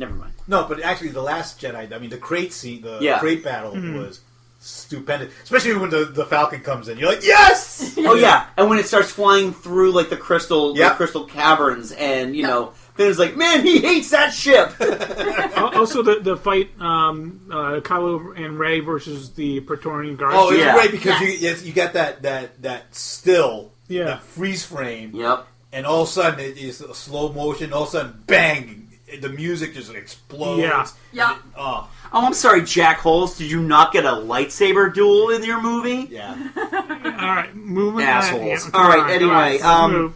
Oh, okay. So voted on by Joe, John, and Mike. Yeah. Jedi. I'm sorry, Return of the Jedi. The Return of the Jedi is kind of like the redheaded stepchild of the Star Wars music. There are some good stuff in here, and when you Like I said, the Death Star, the Battle of Endor, the space section of the Yeah. Battle of Endor is stupendous music. For me, all three segments are really Yeah. well. right. Well, Maybe not so much the lightsaber battle because there's not a whole lot of music. no, in that it's one. it's when Luke just finally tries, because once perhaps she will, and then you go no, and you then just, you get that kind of like ethereal. you get But that then- chorus, Yeah. that Yeah. men's chorus. But I mean, when you have the Falcon, Wedge, and a couple of A-wings Yeah. flying on the surface of the Death Star before they go into the tunnel, Yeah. it's like, oh yeah, that's cool. yeah. All right, Dave brought up Rogue One, also by Michael Giacchino. I was surprised by how much I actually like this song. It's a good score. It's just Good score, but it's- you can tell he only had 3 weeks to do it. In. Yeah. Yeah, this was supposed to be Desplat, right? yeah. Yeah. He backed out at the last minute. Here's the one I thought was going to be the real spoiler here. Voted on by Catherine and Matt. Episode 1, The Phantom Menace. I mean, this one is defined Duel of the Fates. by Yeah. Duel of the Fates. Yep. Hands down defined by Duel Oh, of the Fates. and don't get me wrong, that is a solid piece. If Yeah, you that- were going to rank tracks, Duel of Duel of Fates the is Fates Star Wars is is in the top 10. 3. It's in Yeah. your top Oh, 3. yeah. Yeah, that's why I ranked it. I was like, you know what, the other movies, like all the other movies, have really good stuff, but Duel of the Fates stands out. Yes, and, it does. And deserves recognition. Right. I mean, they made a not wrong. music video for this. Oh God, yeah. All right, and now the top 3, and again, these are all John Williams. So Yeah. Shock and surprise. We're dropping some big brass. Yep. And I'm really pleased by this because I voted for it. Me, Dave, Mike, Joe, Jackie voted for Force Awakens.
It's a great return to the series. Right. The Rey theme is the big standout there. Yes. Yeah. I really And you know what, I've seen in some circles it gets kind of knocked. The Rey theme gets knocked because it incorporates Harry Potter music styling a little bit. It's all John Williams. All Yeah, I John know, Williams is John Williams. no. I defy you to say that the Minority Report and Attack of the Clone scores aren't the same score. So it's No, but the section with the carol, what are those big bells? the big bells. They're like caroling bells. Handbells. Yeah, Yeah. there's a section in Rey's theme that uses those bells almost exactly. That's because it's John Williams. But he doesn't use it in everything. Yeah, but Right. no, but he does. But when does you're have a lot of you're overlap. If but you you're go also through all of introducing a new character Right. too that needs her own distinct theme. Right, and it's very distinct. I'm not knocking it. I think it's great. Right. I love Rey's theme. I think it's one of the best pieces of music in that and Scherzo's for X-Wing. Actually, Yeah. for me, the standout for The Force Awakens was the scene where Rey calls the lightsaber, and then that whole battle. Yes. But that was a lot of like. But that, you know what? That's actually, if you listen to the soundtrack, when she actually pulls the lightsaber, Yeah. that's not in the soundtrack. That's lifted directly from that's Binary Sunset. Well, yeah, but the part around that is Yeah. also very Right. I mean, that's the part that really stands oh, out. and- There's that March scene of the Resistance. Yeah. when Rey and Finn are piloting the Falcon for the first time. Yeah. The music in that. Oh, God, The yeah. stuff with the X-wings. Yeah, March of the Resistance. Yeah, the March of Resistance. There's just so many great new themes in there that just build upon this great oeuvre of music. Yep. Yeah. All right, so number 2. I'm surprised. I was wasn't surprised this number was one. number 2. I was figuring it was Well, number 1. for me, I was bouncing back and forth between this and number Yeah. one anyway. I refuse to bounce between them. So me, both Mikes, John, Joe, Jackie, Empire Strikes Back.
I am surprised. Like I said, I'm surprised this was number 2 because a lot of the themes that people associate with Star Wars, Imperial March, the Han and Leia theme, the Yoda theme, the asteroid chase, Yep.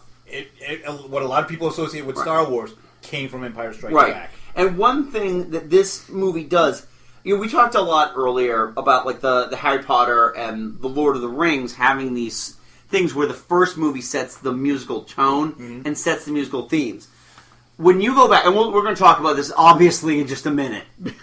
Guess which number one is. No surprise. But with Empire, the majority of the themes that stuck came from Empire. Right. Yeah. I mean, hell, think about this. The Imperial March is heard in Solo. Yeah. Yeah. So it's just like that theme. The Actually, when I first, before I really like learned that about the Imperial March, I remember I thought I was like, well, that was in the first movie, right?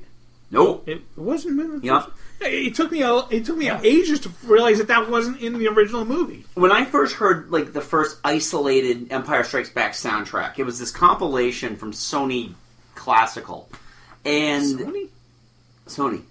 Wow. Sony Classical. This is in the early 90s. Oh, okay. And I had never owned the individual Star Wars recordings. This was my first Star Wars thing. And the asteroid chase. Yes. Yeah. The asteroid chase is such a fun piece of music. And I'd seen Empire about 100 times by that point in the early 90s.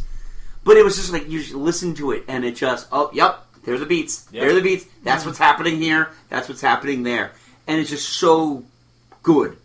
It just makes this movie work. I mean, yeah, the Imperial theme is the Imperial theme and it fucking rocks. And everybody knows it. Everybody knows the Imperial theme. All right, number 1, no big surprise here. Very close, by the way, I'll say. Differential of 2 points and a few people. Me, Matt, Dave, Mike, Everyone. John, everybody, yeah. Start episode 4, New Hope.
Yeah. I mean, it's we talk about the themes that stuck in Empire. The Star Wars theme stuck with this one forever and ever and ever and ever. This was the first movie where I played the score and I was like, okay, that's when that happens. That's I could narrow the track down to the movie segment. The 2-disc. Oh, and I finally bought this. I bought this soundtrack CDs. It's a double disc, and they had flipped 2 of the tracks, so they're done out of order. It's like the trench run comes before the stuff in the Death Star, inside of the Death Star. Yeah. okay. Yeah. Which is weird. But yeah, I mean, this one you've got the Binary Sunset, the Force. The Force theme. theme. Yeah. The Force theme. Yeah, Binary Sunset is just amazing, and this is like it's not just that this is great for the thing for the series. It's great because like we were saying before, this is why we have all of the great scores across all of these movies that we're talking about is because of the score for Star Wars. Like I said earlier, it was revolutionary what George Lucas did to bring in John Williams to score this. Yeah. Right, exactly. I mean, and it was just primarily because he was looking for something. He was going to use existing classical music. Right. Yeah. And well, Yeah. I think I saw like original test footage or something like that where he would cut in like the World War II. Yeah, and then he'd have like classical music over it is like... Yeah. It doesn't work. But he told John Williams, this is what I was listening to here, this is what I was listening to there, and he was like, okay, and he made it work. Yep. I think one of the more underrated elements of this score is at the very, very end, the build. While Luke is racing to just make that shot, and they're already like getting the cannon ready. You hear that boom, yep, and just that music just builds and builds and builds, and then you just get like that one little bit, the Ben theme, yep, and then it's just when the Death Star finally blows. Now it's all happy. You just had the bells. you just hear the kettle drums at the end, boom, boom, boom, yeah. But I mean, this whole soundtrack also has my favorite piece of Star Wars music in all time, the Throne Room. Oh yeah, the Throne Room and ending credits. That's another amazing piece. Yeah. All in all, just fantastic music. I mean, this is across the entire oeuvre. I mean, say what you will about the prequels, you may hate them, how love them or hate them. You can't deny that the music was awesome, right. You know, I mean, great. There were elements of greatness in Revenge of the Sith. Quite honestly, the weakest out of all of them is Attack of the Clones. Yeah. Just like the movie. Yes. There, I said it. I'm sticking to it. It's a hill I'm going to die on. I hate sand. Of course. Bro, I have no chemistry with you. So, again, I just want to... truly love you. I truly want to thank our panel of people. I sent out the invites, and every single one was like, I would love to do this. So, John, Dave, Matt, Mike, Jackie, thank you so much. Thank you, guys. Yes, this was a lot of fun. And also, please, I mentioned at the top of their show what their projects are. If they had something to promote, so please go check out Jackie's website. Go buy Dave's book, please. It is a fantastic book. Love of God. And support music in public schools. Yes, exactly. Yeah. Please support music. Actually, that's a funny thing that you mentioned that. My daughter last week got a trumpet. She's going to be playing the trumpet. And one of her reasons for why she wanted the trumpet was because she was like, Daddy, I can play the Star Wars theme. You can play that with any instrument, honey. But thank you. But you have to have brass. You do have to have brass. It's Williams. You have to have brass. So, real quick, before we wrap up this show, we're under an hour and a half, but I got drops. Yeah, A few. So let's talk real quick about the trailer for Captain Marvel. Can we also talk about the one from Mary Poppins Returns? We can talk about that in a minute. Okay. I know a renegade soldier when I see one. Never occurred to me that one might come from above.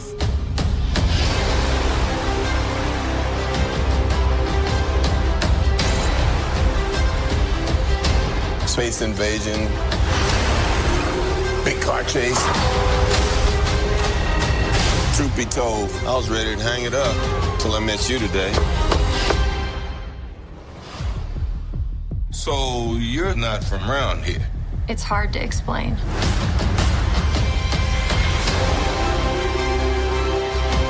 I keep having these memories. I see flashes. I think I had a life here. But I can't tell if it's real. Quickly, though. But all right, so, Catherine, you've got some stuff to get off your chest about... Oh, well, you guys, the first time you guys brought me in was for the comic book discussion. Yeah. DC versus Marvel. And the problem is that I'm very focused. And I was very focused on X-Men. And because I was very focused on X-Men, I was actually very focused on Rogue. So I know about Carol Danvers. Yeah. I have Avengers Annual 10, where Rogue stole Carol Danvers' powers. And I also have Uncanny X-Men 164, where she becomes binary. So... Mm-hmm. I've read the number 10. I've read that many, many times. Yeah. That's a good one. Yeah, I was picking it out of its special sleeve with its special cardboard backing and looking through it, and I'm like, wow, newsprint just does not hold up. No. But anyway, no, it does but not. It's still, my copy is still quite readable. It is very hard.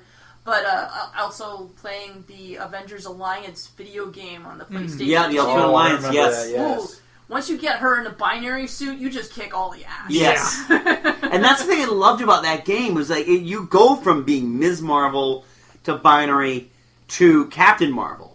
No, I think it was released before it became. Yeah, it was before she became Captain. Before Captain Marvel. Yeah, no, you top out at Binary with all the special, like get her bracelet or belt or whatever. Like if you get her fully kitted out. But in regards to this movie, I think that they're definitely using Binary's powers. Yes, absolutely. I think the Ms. Marvel powers are kind of dull, flight, and super strength.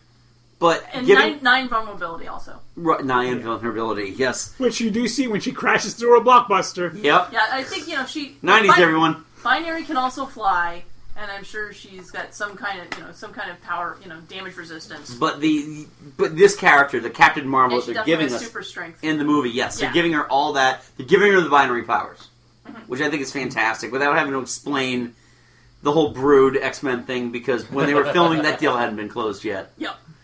I like how the trailer it does imply how the story is going to go, but it's a lot different than I was expecting, and not in a bad way. No, not at all.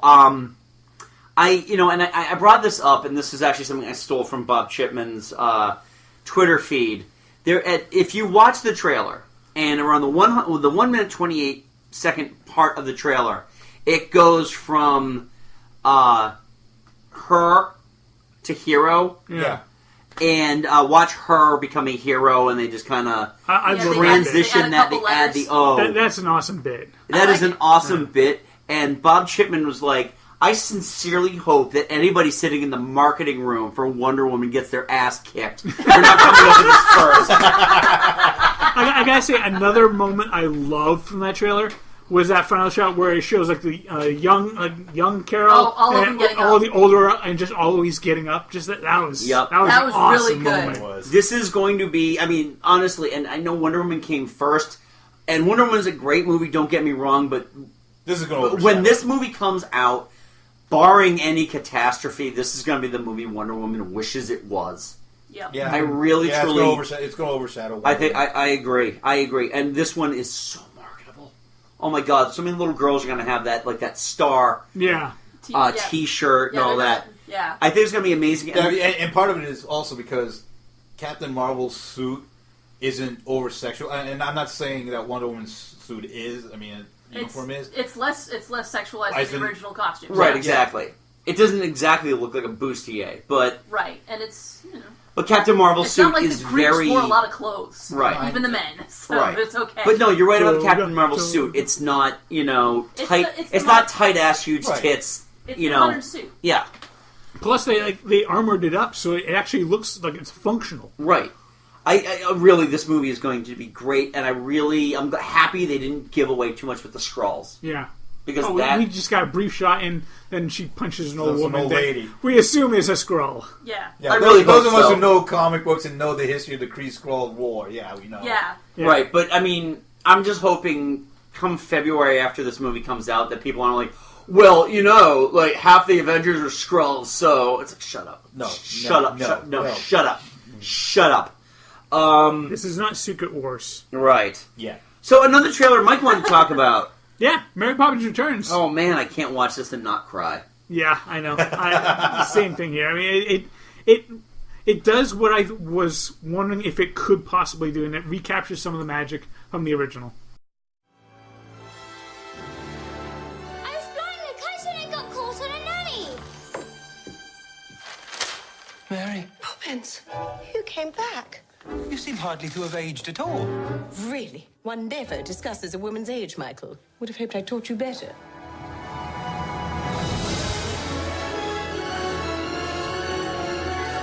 What brings you here after all this time? Same thing that brought me the first time. I've come to look after the bank's children. Us? Oh, yes, you too. We're about to lose our home. Everything's fallen to pieces since your mother.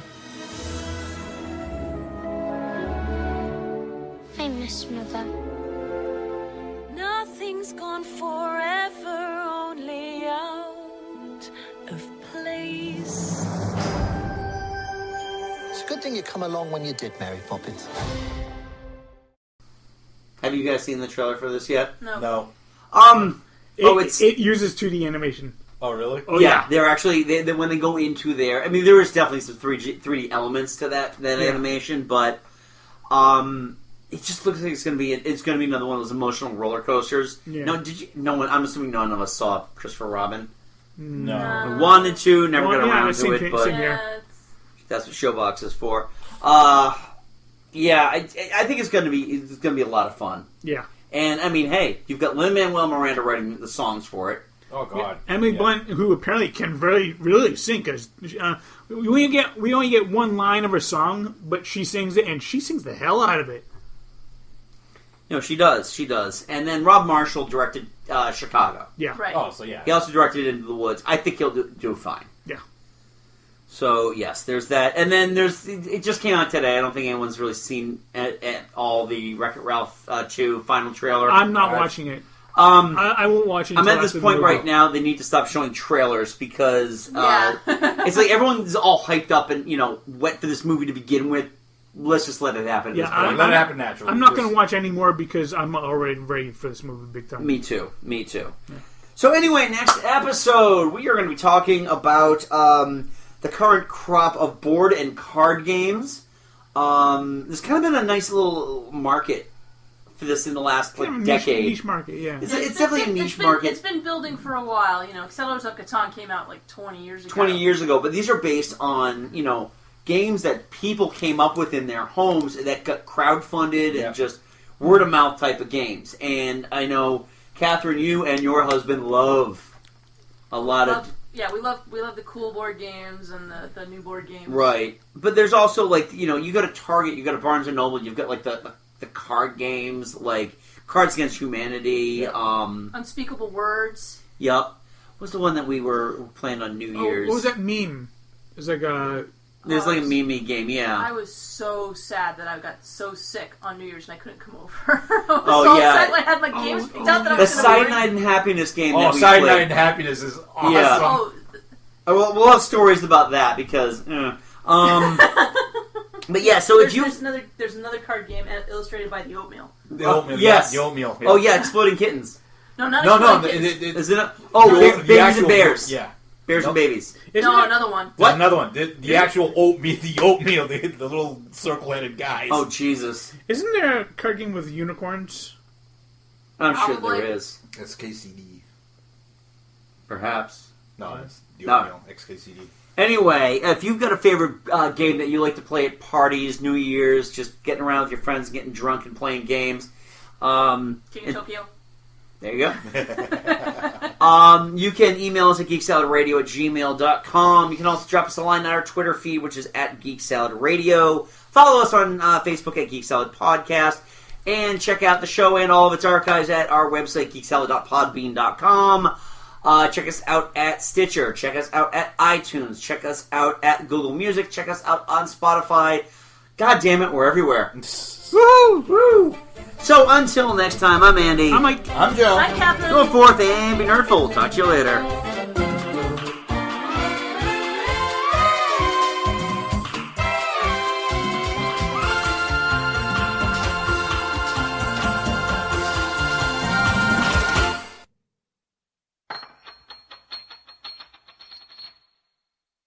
Okay, kid, Mr. Akbar here is ready to take this ad campaign coast to coast. What have you come up with?